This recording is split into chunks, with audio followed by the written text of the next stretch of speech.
Hello നമസ്കാരം കേട്ടാ അല്ലെങ്കിൽ സുഖല്ലേ. നമ്മുടെ കഴിഞ്ഞ വീഡിയോയിൽ നമ്മൾ പറഞ്ഞില്ലേ, ഒരു ചെറുക്കൻ നമ്മുടെ കൂട്ടുകാരൻ്റെ വീടിൻ്റെ മുമ്പിൽ വണ്ടി കൊണ്ടിട്ട് നൈസായിട്ട് മുങ്ങി കേസ്. ആ മുതലിനെ കിട്ടി, അല്ലെങ്കിൽ ഒരു പാവത്തിന് നമ്മൾ കരി വരുത്തയച്ച പോലെ. കാരണം എന്താ വെച്ചെങ്കിൽ ഇതിൻ്റെ ഉടമസ്ഥൻ തിരിച്ചു വന്നു.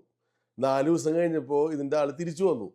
തിരിച്ചു വന്നതൊക്കെയും ഭയങ്കര രസകര കാര്യം. കാരണം ഞായറാഴ്ച വീഡിയോ ഇറങ്ങി അന്ന് രാത്രിയാണ് ഈ മുതൽ വരണത്.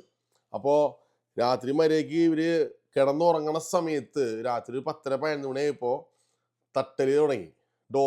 മെയിൻ ഡോർമ ഒന്ന് തട്ടി. നമ്മുടെ നാട്ടിലേക്ക് തട്ടണ മാതിരി ചേട്ടാ അതുകൊണ്ട് വിളിക്കില്ലേ, അങ്ങനെ തട്ടല്. അപ്പൊ ഇത് തട്ടല് കണ്ടപ്പോ ഇവൻ വേഗം കോളിംഗ് ബെല്ല് അടിക്കുന്നുണ്ട്, ഒപ്പം തന്നെ തട്ടണുണ്ട്. അപ്പൊ വേഗം ക്യാമറ കൂടെ നോക്കിയപ്പോ 3 പയ്യന്മാര് നിപ്പുണ്ട്. അപ്പൊ ഈ കൊണ്ടിട്ട പയ്യന് ഇവന് നല്ല ഓർമ്മയുണ്ട്. ഒരുമാതിരി ചകിരിമുടിയും ഒക്കെ ആയിട്ടുള്ളൊരു എല്ലിച്ചൊരു പയ്യനായിരുന്നു. അപ്പൊ ഒരു കാര്യം മനസ്സിലായി. ഇപ്പൊ വേഗം ക്യാമറ കൂടെ ആൻസർ ചെയ്തു. അപ്പൊ അവര് പറഞ്ഞു ഇവിടെ കാറ് കൊണ്ടിട്ടുണ്ടായിരുന്നല്ലോ, കാണാനില്ലോ എന്ന് പറഞ്ഞു. ഇവൻ പറഞ്ഞു ഓക്കെ ഒരു പണിയാം, നിങ്ങൾ വെയിറ്റ് ചെയ്യുന്ന അപ്പൊ വരാമെന്ന് പറഞ്ഞു. അങ്ങനെ ഇവൻ റെഡി ആയിട്ട് താഴ്ത്തിക്ക് ചെന്നു. താഴ്ത്തിക്ക് ചെന്നപ്പോ ഡോറയ്ക്കും തുറന്നു കഴിഞ്ഞപ്പോ ഈ കാറ് കൊണ്ടിട്ട് ചെക്കൻ നിന്ന് വിറയ്ക്കണ്, പേടിച്ചിട്ട് വണ്ടി അവിടെ പോയി എന്നുള്ള ഒരു ഇതില്. പക്ഷെ അതിന് കൂടെ വന്നവർക്ക് അത്ര വലിയ പേടിയൊന്നുമില്ല. പക്ഷെ അവര് ലെവലില് എന്നിട്ട് വണ്ടി ഇട്ടിരുന്നു, വണ്ടി കാണാനില്ല, വണ്ടി അവിടെ പോയി ചോദിച്ചു. അപ്പൊ അവൻ പറഞ്ഞ് വണ്ടിയുടെ ഉടമസ്ഥ ആരാന്ന് ചോദിച്ചു. അപ്പോൾ ഈ പിപ്പിരിമുടിയൻ പറഞ്ഞത് ഞാനാന്ന് പറഞ്ഞു. ഓക്കെ എന്നാൽ ബാക്കിയാണ് മാറിക്ക്, എനിക്ക് നിന്നോടാ ചോദിക്കാനുള്ളത്. നിന്റെ വണ്ടിയാണോ? ഇത് നിന്റെ സ്ഥലമാണോ? അല്ല. പിന്നെ എന്തിനാ നിങ്ങളുടെ വണ്ടി കൊണ്ടിട്ടെന്ന് ചോദിച്ചു. അപ്പൊ അവൻ പറഞ്ഞ് അവരെ വീടിന്റെ എൻ്റെ അപ്പുറത്തെ, അതായത് മൂന്നാമത്തെ അല്ല, 1 2 3 നാലാമത്തെ വീട് ഇപ്പൊ കച്ചവടം കഴിഞ്ഞിട്ട് പുതിയ ആൾക്കാർ മേടിച്ചേക്കാണ്.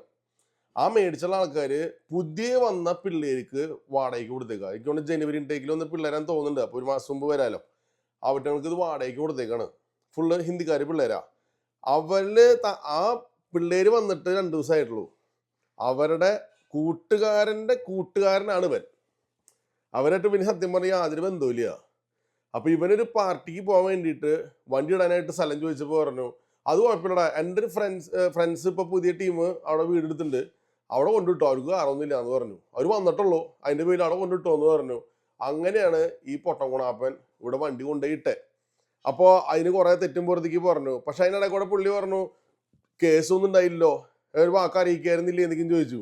അപ്പോൾ ഇവൻ പറഞ്ഞു നിങ്ങളുടെ അഡ്രസ്സ് എടുത്തപ്പോ ലണ്ടനിലാണെന്നുള്ളൂ, നിങ്ങളുടെ ഫോൺ നമ്പർ അതിനകത്ത് അപ്ഡേറ്റഡ് അല്ല, പിന്നെ എന്ത് കണ്ടാ ഞങ്ങൾ വിളിക്കണേ, അറ്റ്ലീസ്റ്റ് നീ വണ്ടി ഇട്ട് പോകുമ്പോ എന്തെങ്കിലും എമർജൻസി ഉണ്ടെങ്കിൽ വിളിച്ചോ എന്നും പറഞ്ഞിട്ട് ഒരു നമ്പർ എഴുതി വെക്കാനുള്ള മാന്യത കാണിക്കണ്ടേ.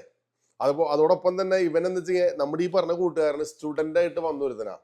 അപ്പൊ അവന് ഇതിന്റെ ബുദ്ധിമുട്ടൊക്കെ അറിയാം. സ്റ്റുഡന്റ് ആയിട്ട് വർഷങ്ങൾക്ക് മുമ്പ് 10-15 കൊല്ലം മുമ്പേ സ്റ്റുഡന്റ് ആയിട്ട് വന്നിട്ട് അങ്ങനെ PR എടുത്ത ഒരാളാ. അപ്പൊ അവൻ പറഞ്ഞു കൊടുത്ത് എന്റെ മോനെ ഇതൊക്കെ ഒരു കേസും കാര്യം കയറുന്ന കഴിഞ്ഞാൽ അതിന്റെ ബുദ്ധിമുട്ടുകൾ നിങ്ങൾക്ക് ഭാവിയിൽ വരും. പിന്നെ അടുത്തൊരു കാര്യം, നീ വണ്ടിയുടെ കൊണ്ടിട്ടു 2 ദിവസം ഞങ്ങൾ കാത്തു, അതിനുശേഷമാണ് സംഭവം ടോയിങ്ങിന് കൊടുത്തേ. ഇനി നീ ആ ക്യാമറയിൽ കറക്റ്റായിട്ട് കാണാം, നീ ഫോണിലായിരുന്നു ഫുൾ ടൈം.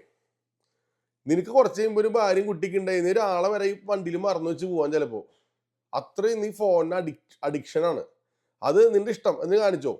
എൻ്റെ കാര്യം പറയാന്ന് വെച്ചെങ്കിൽ സപ്പോസ് ഞാനൊരു നൈറ്റ് ഡ്യൂട്ടി കഴിഞ്ഞ് വന്ന് കിടന്നുറങ്ങാണ്, എൻ്റെ ഗാരേജിൽ കാർ ഉണ്ടെന്ന് വിചാരിക്കുക, നീ വന്നിട്ട് ഈ വണ്ടി ഇട്ടു, നീ അങ്ങ് പോയി, ഞാൻ എങ്ങനെ ജോലിക്ക് പോവും? നീ വരുന്നത് ഇപ്പൊ 5-ാമത്തെ ദിവസം തിരിച്ചു വരണം. നീ 5 ദിവസം ഞാനപ്പോൾ ജോലിക്ക് പോകണ്ട. പോട്ടെ, ഈ വണ്ടി എന്തെങ്കിലും ഒരു ടെക്നിക്കൽ ഫോൾട്ട് പറ്റി വണ്ടി ഒന്ന് കത്തി, ഞങ്ങൾ എന്ത് ചെയ്യും? അങ്ങനത്തെ ഒരുപാട് കുറെ ക്വസ്റ്റ്യൻസ് ചോദിച്ചപ്പോ ഈ ചെക്കൻ ആകെ കരയാറായി. അങ്ങനെ അവസാനം തെറ്റും പൊറുതിക്കും പറഞ്ഞിട്ട് ഇവൻ പറഞ്ഞു ഇങ്ങനെ എംബറർ എന്ന് പറഞ്ഞിട്ടുള്ള ടീമിനെ കൊണ്ടുപോയിട്ടുള്ള നമ്പർ കൊടുത്തു. എന്നിട്ട് പറഞ്ഞു നേരിട്ട് പോയിട്ട് കാര്യമില്ല മോനെ, നീ ആദ്യം പോലീസിൽ പൊക്കോ, പോലീസിൽ പോയിട്ട് കംപ്ലൈന്റ് ചെയ്യുക. അപ്പൊ അവര് വണ്ടി മോഷണം പോയ വണ്ടി എന്നുള്ള ലെവലിലേക്ക് എന്തോ ഇതിക്ക് മാറ്റും. എന്നിട്ടാണ് അവരാണ് പറയുന്നത് നിന്നോട് ഇന്ന സ്ഥലത്തുണ്ട്, അല്ലെങ്കിൽ നീ അവരോട് പറയാ ഞാൻ എൻ്റെ സ്ഥലത്ത് പോയിരുന്നു, അപ്പൊ അവരിങ്ങനെ പറഞ്ഞു ബൈ മിസ്റ്റേക്ക് പറ്റിയാന്ന് പറഞ്ഞു കഴിഞ്ഞാൽ അവർ ഓക്കെ എന്ന് പറയും.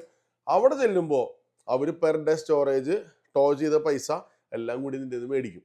അപ്പൊ അത് കാരണം കൊണ്ട് അങ്ങനെ ചെയ്തോ എന്നും പറഞ്ഞിട്ട് വിട്ടു. അപ്പൊ ഈ ചെറുക്കൻ പറഞ്ഞു പുതിയ ഇതാ വന്നിട്ടുള്ളൂ, എനിക്ക് വലിയ ഇതില്ല, ജോലിയില്ല, കാശില്ല, അങ്ങനെ പക്ഷെ ഇതിങ്ങനെ അറിയില്ലായിരുന്നു എന്ന് പറഞ്ഞു. പൂവൻ പറഞ്ഞു നിനക്ക് 4-5 ദിവസം പോയി അർമാദിക്കാനുള്ള പാർട്ടിക്ക് പോയതല്ലേ, ഒരു ഫംഗ്ഷന് പോയതാണ് കുറച്ച് ദൂരെ, അപ്പോൾ അതിലേക്ക് പോകാനുള്ള പൈസ വെച്ചാൽ ഇതൊക്കെ നടന്നോളും, പേടിക്കേണ്ട വിട്ടോ എന്ന് പറഞ്ഞു. അപ്പൊ ഇവന്റെ കൂട്ടുകാരനല്ല ശരിക്കും ആ വീടിന്റെ ഉടമസ്ഥൻ, അതായത് ആ അപ്പുറത്തെ നൈബർ എന്ന് പറഞ്ഞില്ലേ, ആ ചെറുക്കൻ വന്നിട്ട് ഇവനോട് നിനക്ക് ബോധണ്ടാ, നീ പൊട്ടനാണോടാ എന്നൊക്കെ ചോദിക്കുന്നുണ്ട്. നീ രാജ്യത്ത് വരാൻ പാടില്ലാത്തവനോട്ട് ഡയലോഗ്. അങ്ങനെ അതും കഴിഞ്ഞ് സംഭവം അവർ പോയി.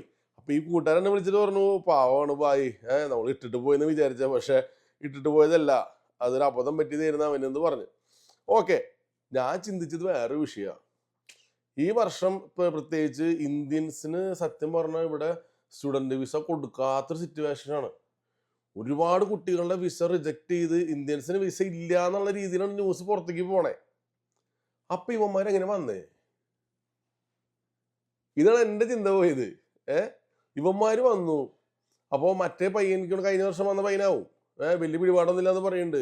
ഈ ചെക്കൻ്റെ കാറും കാര്യങ്ങളൊക്കെ ഉണ്ട്. ഇവിടെ സ്റ്റുഡൻസ് ആയിട്ട് വരുന്ന പിള്ളേരൊക്കെയും കാറൊക്കെ എടുത്ത് ഊബർ ഓടിയിട്ടും ജോലിക്ക് പോയിട്ടൊക്കെ പോകുന്നുണ്ട്.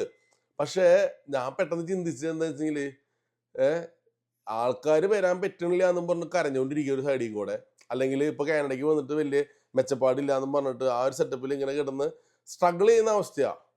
ആ അവസരത്തിൽ കൂളായിട്ട് ഇത് വന്നു. പുത്തൻ വീടാ ആ വീട്. ആ വീട് വാടകയ്ക്ക് എടുത്ത് മിനിമം ഒരു $2,500 ഉണ്ടാവും അതിന്റെ വാടക. ആ വാടകയും കൊടുത്ത് നല്ല ലാവിഷ് ജീവിതം. ഒന്നില്ലെങ്കിൽ നല്ല NRIസിന്റെ അല്ലെങ്കിൽ അങ്ങനത്തെ നല്ല കാശുള്ള ടീമാവും, അല്ലെങ്കിൽ എനിക്കിത് പിടുത്തമില്ല. എൻ്റെ ചിന്ത പോയതാ. എൻ്റെ കൂട്ടുകാരൻ വിളിച്ചിട്ട് ഈ സാധനം ബായി നമ്മളൊരു പാവത്താനാണ് ക്രൂസിലേറ്റ് ചെയ്തെന്ന് പറഞ്ഞു. പക്ഷെ ഇതൊക്കെയും പറയുമ്പോഴും എൻ്റെ മനസ്സിൽ പോയത് ഇത്രയാണ്. അതായത് അവൻ അബദ്ധം പറ്റി, അത് കഴിഞ്ഞു. ഇതിപ്പോൾ വേറെ പ്രശ്നങ്ങളൊന്നും ഉണ്ടാവാതിരുന്നതുകൊണ്ട് നമ്മൾ പറയും, അത് പാവത്താനായി പോയി എന്ന് പറയും. പക്ഷെ ബൈ ചാൻസ് എന്തെങ്കിലും ഒരു സീരിയസ് ഇഷ്യൂ, ഒരു എമർജൻസി വന്നു, ഇവന്റെ വണ്ടി അകത്ത് കിടക്കുന്നുണ്ട്, ഇവന് പുറത്തെടുത്ത് പോകണം, പറ്റണില്ല, ഇവ എന്ത് ചെയ്യാ? അപ്പൊ അങ്ങനെ കുറെ കേസുകൾ ഇതൊക്കെയും നടക്കാതിരുന്നത് ദൈവഭാഗ്യം പറയാൻ പറ്റുള്ളൂ. അത് ഒരു സൈഡില്. പക്ഷേ ഇപ്പോഴും ഇവിടെ വിസികടിക്കുന്നുണ്ട്, പിള്ളേരേക്കും വരണുണ്ട്. എങ്ങനെയാന്ന് ചോദിച്ചാൽ എനിക്കറിയില്ല. ഓക്കെ, അപ്പോൾ അങ്ങനെ കാറിന്റെ ഉടമസ്ഥനെ കിട്ടി എന്നൊന്ന് പറയാൻ വേണ്ടിയിട്ട് ഞാൻ പറയുന്നുണ്ട്. ഏട്ടാ, ശരി.